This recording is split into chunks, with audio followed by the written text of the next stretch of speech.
If you've been following my channel, you would know that I own a Quest 2 headset. I admittedly never actually wanted Meta's hardware to be my first entry into the VR space, but the developer inside me couldn't wait any longer and I just needed to start working on developing a VR game, and the Quest 2 was the perfect device due to the price point and its current market share dominance. I've wanted to dive into the VR space for a long time, even before picking up the Quest 2, but there hasn't been a headset on the market that has truly convinced me to do so. If it wasn't for the fact that I needed a headset for development purposes, I wouldn't have even initially got the Quest 2, which is actually an incredible piece of hardware, and I do recommend it to those who haven't made the jump to VR yet. I by no means think it is even close to reaching the full potential VR has, but if you keep that in mind, then it is a very good starting point to get your feet wet.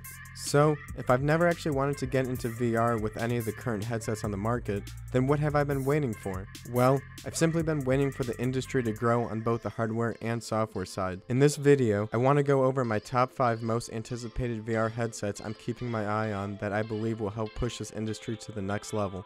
But of course, before we get started, make sure to hit both the like and subscribe buttons, as Alphabet's child company's video hosting platform's algorithm really enjoys that stuff. Alright, back to the video. Number 1, the PlayStation VR2. This is the headset I was waiting for and intended on being my first entry into the VR space. Gaming is my number one interest when it comes to VR, so a headset made by one of the big 3 console developers is obviously going to be the first to catch the eye of any console gamer. Yes, Sony has been in the VR space for quite some time now, but their first VR headset has utilized the old PlayStation Move controllers that were first introduced back during the PS3 generation, and those wand controllers to me are less than appealing. Even though I never personally had any excitement for the original PlayStation VR headset, I think it speaks volumes that Sony has not given up on the VR space and are continuing to invest in it by releasing the PlayStation VR2, a big win for the VR industry if you ask me. The HTC Vive, Valve Index, and Oculus headsets have really helped to start shape the standards for VR input and tracking methods, so it was incredible to see the reveal of the PSVR2 and those beautiful Sense controllers.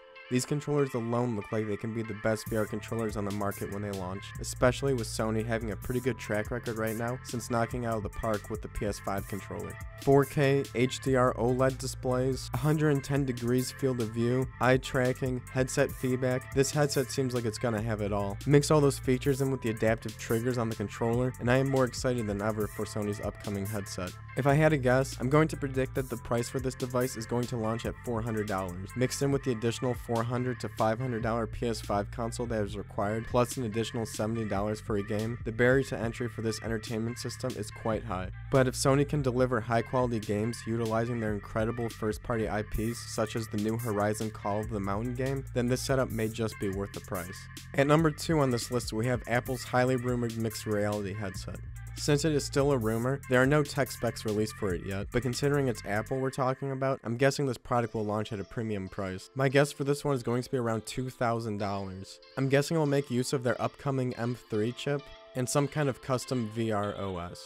I also think they will use some kind of Apple Retina display rather than OLED, just Apple being Apple at that point. But the real reason I'm interested in this headset is because it could be a pretty big determining factor for VR software development standards. Right now, there is an unofficial push towards the OpenXR standard, which would greatly help software developers create VR and AR applications seamlessly across all devices that support this standard. However, I'm afraid that Apple is going to make some dumb Apple decisions like not supporting the OpenXR standard in favor of their own Apple libraries. I do expect them to still require software builds for this product to be done on Apple devices, much like when publishing an iOS app. But still, it's going to be a real shame if games cannot be easily ported over to this headset, as I feel like most developers would opt not to support this device in favor of just uploading to Steam using OpenXR standards so users can use whatever headset they wish. The main Meta Quest store is apparently pretty difficult to get an app on it, which I have not yet tried to do so myself. But if the company previously known as Facebook is putting in pretty big requirements for developers to get their apps on their store, I can only imagine Apple is going to make it even more difficult as well. I'll also like to see how Apple decides to tackle the privacy and health angles of their headset. I can't help but wonder if they're going to include some kind of 2 to 3 hour time limit of use before making you take a break or something silly like that. Anything weird in these regards, mixed with the inability for the headset to be compatible with, say, Steam VR, could put Apple's headset at a large disadvantage when it comes to third-party app developers.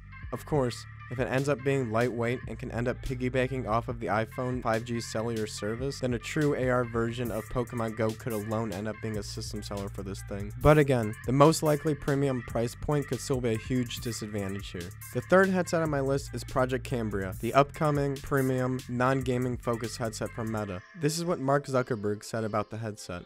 On the hardware side, MetaQuest 2 continues to be the leading virtual reality headset. Later this year, we'll release a higher-end headset, codenamed Project Cambria, which will be more focused on work use cases and eventually replacing your laptop or work setup. This premium device will have improved ergonomics and full-color pass-through mixed reality to seamlessly blend virtual reality with the physical world. We're also building in eye tracking and face tracking so that your avatar can make eye contact and facial expressions, which dramatically improves your sense of presence. It's also a good example of why we're developing hardware in addition to the social platforms. We're bringing Horizon to more platforms, but if you want to be able to make eye contact or have your physical facial expressions automatically get translated to your avatar in real time, then our hardware will provide the best metaverse experience, whether you're playing a game or meeting with coworkers in the Horizon workrooms. We'll share more details about Project Cambria in the months ahead as we get ready to launch it.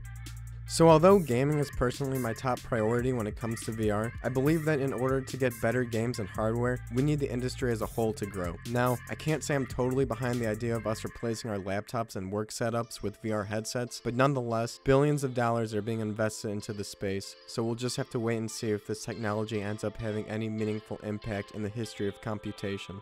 To me, it sounds like Meta is attempting to get into the corporate business world market like Microsoft and Windows. If they can prove their hardware is worth it in the corporate world, then that can mean even more profits, which would hopefully be reinvested back into VR development after those sweet C-level bonuses are paid out, of course. Can't live without those now, can we? My prediction for this headset is going to be $1,500. They stated that this is meant to be a laptop replacement, so I'm sure it will have a laptop level price point.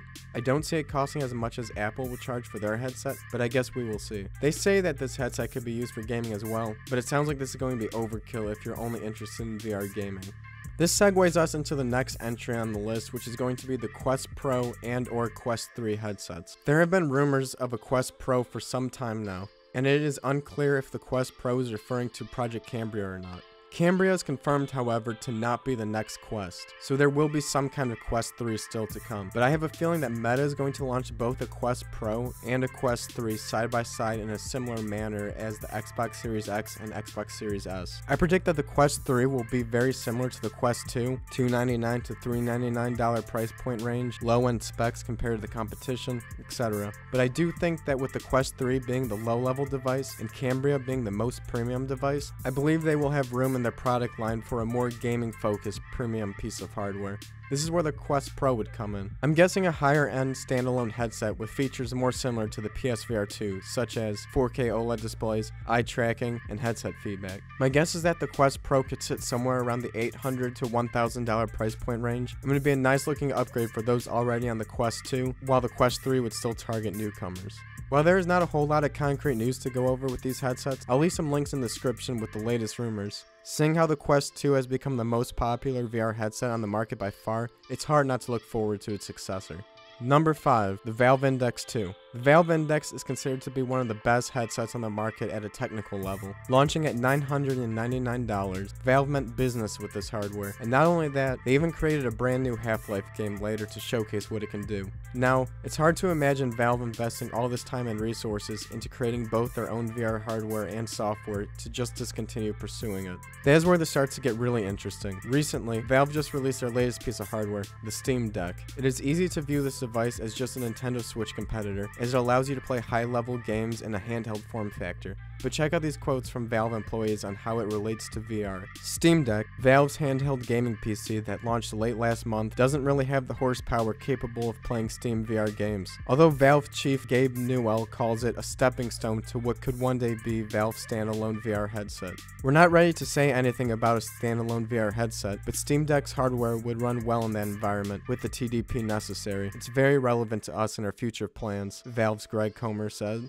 Much like how the Wii U was a stepping stone for Nintendo from the Wii to the Nintendo Switch, it's exciting to see how the Steam Deck could contribute to Valve's next VR headset. I do believe standalone is a necessary component for VR to really shine in the future, so it's good to hear that could be part of Valve's future plans. Well, there you have it. Those are my top 5, or 6 depending on how you count it, most anticipated VR headsets. I definitely would like to try out each and every one of these headsets in the future, and hopefully cover them on this channel. Even more so, I would also love to see the VR game I'm currently working on run on all of these headsets as well. If you haven't already, make sure to subscribe to this channel to stay up to date on these pieces of VR hardware as we learn more about them.